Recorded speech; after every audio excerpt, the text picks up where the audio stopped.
Une autre métropole vit un été pas vraiment comme les autres, c'est Montréal, au Québec. Montréal, boudé par les touristes, les rues sont désertes, les cafés et restaurants désespérément vides, comme vous allez pouvoir le constater dans ce sujet de Laurie David et d'Areka Linglopi.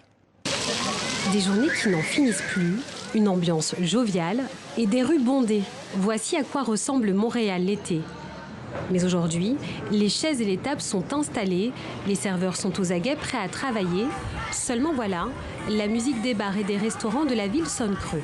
L'été, d'habitude, je veux dire, la place de Jean-Cartier est pleine. Je veux dire, on a de la misère à voir le sol tellement qu'il y a de gens qui circulent. Donc, c'est une grosse différence. En fait, c'est pas juste notre restaurant, mais toute la place Jean-Cartier est comme une petite ville fantôme. Il n'y a pas beaucoup de monde. C'est plutôt intéressant de voir la ville si déserte. À Toronto, c'est un peu pareil, même si les terrasses commencent à se remplir.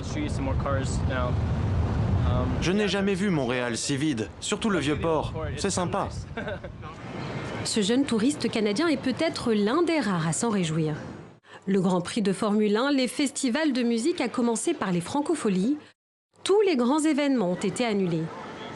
Un manque à gagner qui frappe de plein fouet l'économie. Habituellement, on va chercher environ 11 millions de touristes qui dépensent 4 milliards de dollars en ville. Cette année, on croit que c'est peut-être 1 million de touristes, qui est une très grande différence. 90 % des revenus sont disparus. Et c'est une double peine pour la métropole. La pandémie a tué 9000 personnes au Canada, dont la moitié à Montréal. La belle province est la plus touchée par la Covid-19.